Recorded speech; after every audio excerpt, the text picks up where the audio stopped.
Hello, everyone. This is Tom Fox back again with Mike DeBernardis for another episode of the Corruption Files. Today, we're going to go back 100 years or so and look at the seminal scandal from the Warren Harding administration, the Teapot Dome scandal.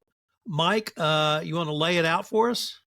Happy to. I think really until Watergate, this was the scandal. This was the scandal in the U.S. We're talking about involvement of top U.S. officials, large-scale corruption, a really scandalous time, frankly. So I think some context is important here. Going back to the late 19th century, early 20th century, even further back, frankly, a country's strength was really measured by its navy. And as ships moved from wind to steam and coal to petroleum in the early 20th century, oil reserves became a matter of national security. And so the U.S. Really set aside federal lands that were expected to hold reserves for the purposes of national security. They were basically the property under the control of the Navy. In 1920, as you mentioned, William Harding, he won his long shot bid to become president, backed in part by oil tycoons that were hoping to free up some of this federal land. And Harding appointed a number of his associates from his days in Ohio to key positions. One of those was a Senator Albert Fall. He's now in New Mexico as the Secretary of Interior. And Fall convinced Harding said, you know what, the Navy doesn't know what it's doing with these reserves. Transfer this oversight to the Interior Department. We have more experience with this type of thing. The Navy was on board with this plan too. The idea was these lands were going to be leased to oil companies to start the development and discovery of oil. And then 2 years later, in 1922, Albert Fall leased all of a reserve called Teapot Dome to Mammoth Oil Company, which is either a predecessor or a affiliate of what we now know as Sinclair Oil. Its owner was Harry Sinclair, who happened to be a longtime friend of Mr. Falls. He also leased 2 reserves in California to the Pan American Oil Company, and the owner of that company was another of his good buddies. So these were directly leased, no competitive tendering. The 3 sites together were worth hundreds of millions of dollars at the time, billions, of course, today in today's money. And it was kind of done under a cloud of secrecy, as things could be done in the 1920s. And really, nobody knew about it until they found or witnesses started seeing development on the lands, and reports started coming out. Congress launched an investigation early on, asking about how these contracts were awarded, and really Fall and the 2 oil tycoons testified and explained that these were above board leases and that the companies were qualified to do the exploration, and everything seemed fine until and really it was initially a reporter who kind of wasn't satisfied with that story. By I guess it was 1923, about a year after he awarded these leases, Albert Fall stepped down from his role to run his ranch in New Mexico, and this reporter started discovering that he had, despite making about $10,000 a year, had started to make really large scale improvements to his land, including $150,000 improvement and new cattle and everything. So they really started digging into this at that time. Congress got more involved, and what they found was that Mr. Fall had received $100,000 in cash from Mr. Doheny, that he was the owner of Pan American Oil Company, for the 2 leases in California, and at least $68,000 from Sinclair, also in cash. Now, this is kind of a twisting tale because Mr. Fall, at this point, is in New Mexico, not in Washington. The Congress calls him back to Washington after finding out this news, which is contrary to his earlier testimony to Congress. And it was the 1920s. Getting back to Washington was no easy task. He claimed he was sick, but what he really did was take a very long route back to D.C. and stopped at several places to have meetings with other people involved. And by the time he got to Washington, he was told Congress that yes, he did receive $100,000, but it was not from Mr. Doheny. It was from another gentleman who was sort of, I think, the owner of the Washington Post at the time. And that gentleman was also happy to corroborate in a letter saying, yes, I did provide this loan. It was really the work of Senator Thomas Walsh, who was running the investigation out of Montana, to really run this down. Both Fall and this other gentleman had transferred to Florida, were refusing to come back to Washington, and this Senator Walsh traveled to Florida to depose them both in person under oath, and that's when the truth came out that the $100,000 of cash was a loan from Mr. Doheny. That's according to Mr. Fall, and that he still claimed he hadn't received anything from Sinclair, although the evidence suggested otherwise.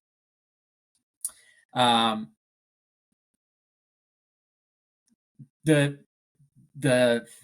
maybe the worst client for a law firm, thing that gave me nightmares learning about this case, is that after this news starts to come out, Mr. Doheny decided that he could fix this problem, and he appeared voluntarily before the committee in Congress and offered just some really, again, testimony that would give lawyers nightmares. He suggested that it was an interest-free loan that he gave to Mr. Fall, given that their long friendship, although they knew each other, there was no evidence that they were actually friends. And when he was questioned about, given that he was a man of high finance and means, why he would make this interest-free loan in cash, that was handed over in a duffel bag by his son directly to Mr. Fall. He suggested that while that might seem crazy to commoners, such as people in the room where he was testifying, including the senators, for a man as wealthy as him, that $100,000 was really nothing, and he commonly carried around that much cash, which everyone seemed to roll their eyes at. The fallout here is that after Harding died suddenly in 1923, Calvin Coolidge took over as president and appointed 2 special prosecutors to look into this. All 3 gentlemen, Fall, Doheny, and Sinclair, were prosecuted. Fall was convicted and sentenced to a year in prison for taking bribes from Doheny. Interestingly enough, Doheny was acquitted of paying those bribes, and Sinclair, after a mistrial, again another part of the scandal where he was alleged to have engaged in jury tampering, he was ultimately convicted on contempt of Congress because he failed to answer some questions posed to him during his testimony.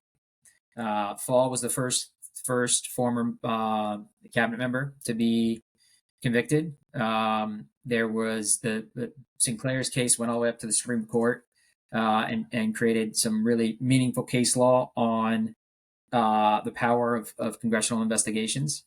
And just a little factual note, Harding's entire cabinet was embroiled in various scandals. The Ohio Gang, as they were called.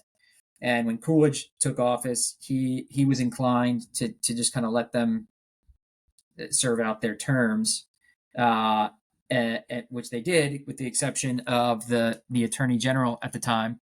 And Coolidge was convinced by then Commerce Secretary Herbert Hoover and then Secretary of State Charles Evans Hughes to dump the Attorney General. This was about 20 years after Mr. Hughes started my firm, Hughes Hubbard and Reed, although he was taking a break while he was serving as Secretary of State. So that's just a little factual nugget to bring it back to Hughes Hubbard. But this was a long time ago. I think the remarkable thing for me, Tom, is that the fact pattern is, I think, still playing out around the world. I feel like the first FCPA case I ever worked on was related to kind of questionable oil leases, not in the U.S., but in other parts of the world. So some things never change. Well, first of all, shout out to Hughes Hubbard and Reed. That's a great legacy for your firm, and obviously, Chief Justice Hughes is a great legacy as well. I guess, Mike, the first thing that strikes me about this case is if you took this story to Hollywood, they would say, not only did you make this up, no one would ever believe it. So, as in many of the FCPA matters you've investigated and we've talked about over the course of our podcast series, it's just sort of unbelievable, all of this that went on, both for the good and the bad. Certainly changing presidents can have an impact, and it did here, even if they were from the same party. So the story, I think, is the second, perhaps the third largest government corruption story, U.S. government corruption story I can think of, only possibly eclipsed by the Credit Mobilier scandal of the Union Pacific Railroad in the 1800s. But I mean, it's still studied today, 100 years later, and it's still talked about. And I think if you talk to anyone who went to college and you say Teapot Dome, they immediately know, it's U.S. government corruption. So it's a story that still resonates. And I think there's actually still some pretty good lessons for the compliance professional, regardless of you having to investigate bribes to get leases in, the 21st century. Conflicts of interest were rampant here. Obviously, the government official, Albert Fall, accepting bribes and kickbacks in exchange, lack of transparency and lack of disclosure. He was able to hide this. Even the precursor where they got these leases transferred to his department was something that probably was all part of this. Lack of independent oversight, lack of auditing at the federal level. There were antecedents to whistleblower protection because I think there were government officials suppressing information and intimidating potential whistleblowers. Obviously, accountability was a critical element back then, and it's a critical element now. And then culture. I think Harding is universally recognized as one of the worst administrations and one of the most corrupt. Whether he was personally corrupt or not, I don't know at this point, but he certainly had people who were around him were corrupt. And it shows that your integrity extends, unfortunately, to those around you and how your integrity is perceived. So I think this can be laid directly on the doorstep of Harding. He appointed these people, and they viewed it as a piggy bank that they could just loot. So still lessons over 100 years later from this case. Yeah, I think that last one is particularly interesting because from all the accounts I saw, there was no evidence that he was ever kind of directly aware of any of the various scandals, because this was just one. I mean, the largest one, of course, but one of the many scandals that his various appointees ended up in. But from what I can tell, most of his cabinet was made up of his longtime friends, and one of the things he really enjoyed apparently was a weekly poker game at the White House with all of this group. And it's this sort of, it's not quite nepotism, but similar type of you know bringing in people for the wrong reasons, and really not you frame it as tone at the top. I think it can be oversight, however you want to frame it, but sort of not keeping an eye on and actually monitoring and leading your team. And this is the type of thing that can happen. So I think that's certainly transferable to a transferable lesson to today, in many ways. There was also another part of this scandal I didn't even talk about, was that when he initially awarded the leases, when Fall did, there was another oil tycoon who thought, I'm supposed to have those leases, and actually started drilling on the land. And he convinced the Secretary of the Navy to help him remove these folks from this drilling, and that caught the attention of the Denver Post, who reported on it, and then threatened Sinclair Oil in particular that they were going to continue to report on it and editorialize and everything, this story. So Sinclair Oil paid $1 million to the Denver Post at the time to kill the story, which is also catch and kill. That's exactly right. Might have been the first catch and kill. I doubt it, but the first one I'm aware of. Wow.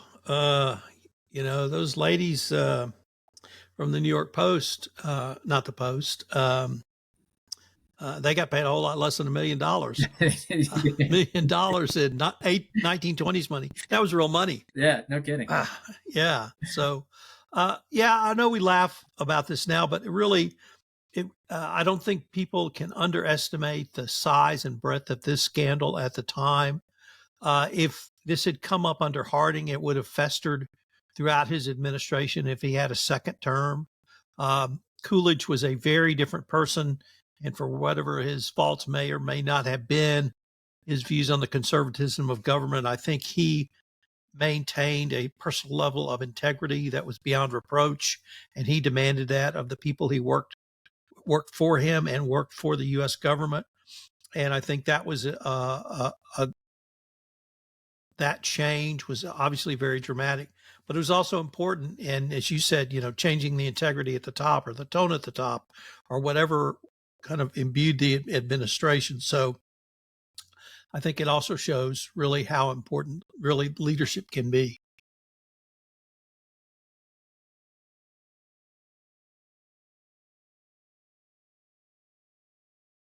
You're on mute. Yeah, you're exactly right. I think it's easier to laugh at something that's 100 years old, frankly.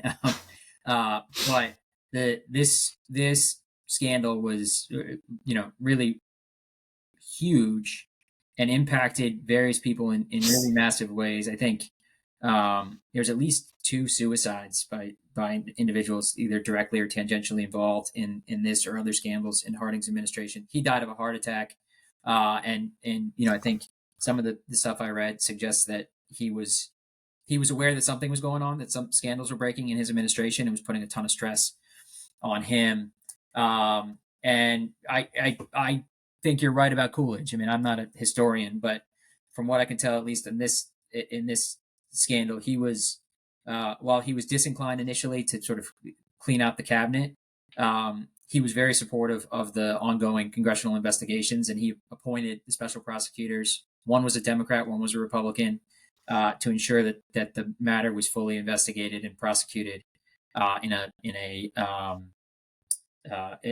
appropriate way. And it's there's a level of professionalism and responsibility there that I think can be admired regardless of politics.